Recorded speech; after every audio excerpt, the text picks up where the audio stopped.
आज हम इस वीडियो में जानने वाले हैं एनआरई अकाउंट, एनआरओ अकाउंट और एफसीएनआर अकाउंट होता क्या है।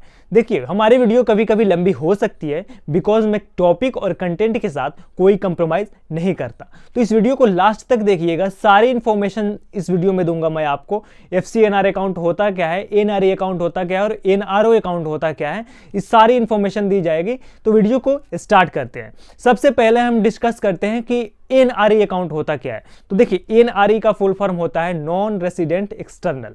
ये अकाउंट उन लोगों के लिए खोला जाता है जो कहीं दूसरे देश में काम करते हैं, वहां से पैसे भेजते हैं अपने घर के लिए, यानी उसकी फैमिली इंडिया के अंदर है। मान लो एक एग्जांपल के तौर पे लेते हैं कि एक दीपक नाम का लड़का है, वो कनाडा में जॉब करता है, ठीक है, लेकिन उसकी सारी फैमिली यहाँ इंडिया में स्टे कर रही है, ठीक है।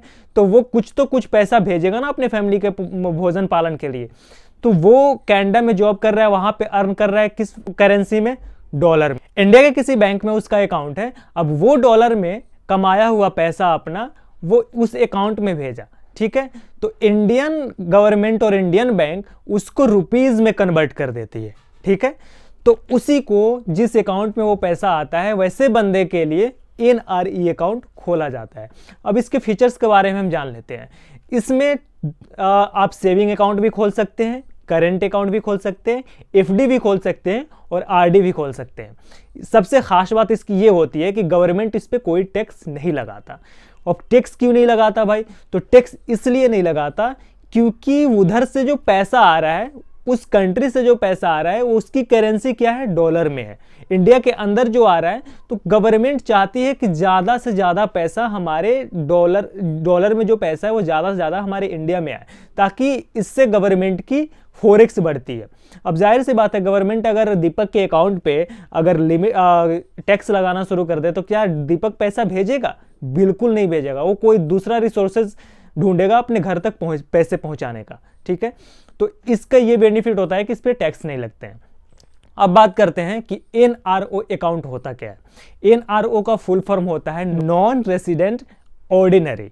ये उस बंदे के लिए खोला जाता है कि ये किसी दूसरे कंट्री में काम कर रहा है। जैसे मान लेते हैं दीपक का एग्जांपल, दीपक कनाडा में काम कर रहा है, लेकिन उसकी कुछ प्रॉपर्टी इंडिया के अंदर है जिससे उसको रेंट आ रहा है। जैसे उसका शॉप हो गया, उसका कोई पुश्तैनी जमीन हो गई, या फिर उसका कोई घर हो गया जिसको उसने रेंट पे दे रखा है।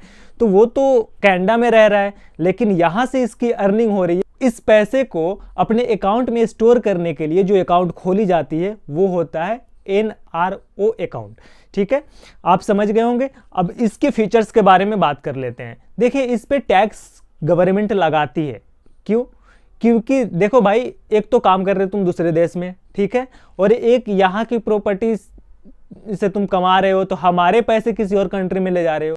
तो इस पे भी टैक्स लगाने की गवर्नमेंट की एक अलग तरीका है। इसका एफडी होता है, सिर्फ और सिर्फ एफडी खोले जा सकते हैं, ना कि करेंट अकाउंट, ना सेविंग अकाउंट, ना आरडी। इसका सिर्फ और सिर्फ एफडी खोला जाता है। और इनका एफडी कम से कम 1 साल के लिए और ज़्यादा से ज़्यादा 5 साल के लिए खोले जाते हैं। अगर इनका एफडी मेच्योर हुआ तो ये जब विड्रॉ करेंगे पैसे, तो उस पर इनको टैक्स लगाया जाएगा, 30% का टैक्स, ठीक है। इनके जो एफडी से जो इनकम आया उस पर इनका 30% का टैक्स लगाया जाएगा। और अगर ये प्री मैच्योर विड्रॉ करते हैं, यानी 1 साल के लिए, मिनिमम तो 1 साल के लिए उनको खोलना ही है, लेकिन 1 साल से पहले वो विड्रॉ करते हैं, तो उस पर भी वो गवर्नमेंट टैक्स लगाती है।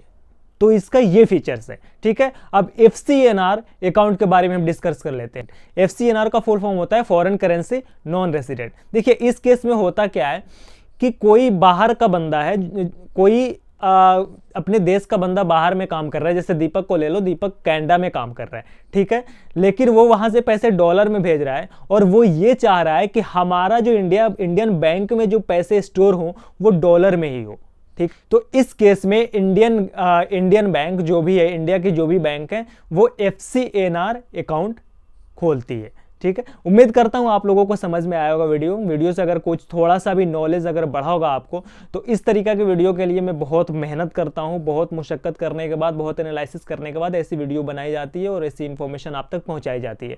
अगर थोड़ा सा भी आपके लाइफ में वैल्यू ऐड हुआ हो और आपको कुछ थोड़ा सा भी आपको सीखने को मिला हो, तो प्लीज़ मेरे चैनल को सब्सक्राइब कीजिएगा। आपके सब्सक्राइब से हमें मोटिवेशन मिलती है और एक पुश मिलता है, ताकि हम आपके सामने आगे खुल करके आए और खुल करके बोलना शुरू करें और अपने नॉलेज को फाइनेंशियली नॉलेज को आप तक पहुंचाने की कोशिश करें। तब तक के लिए मिलते हैं दूसरे वीडियो में। अलविदा।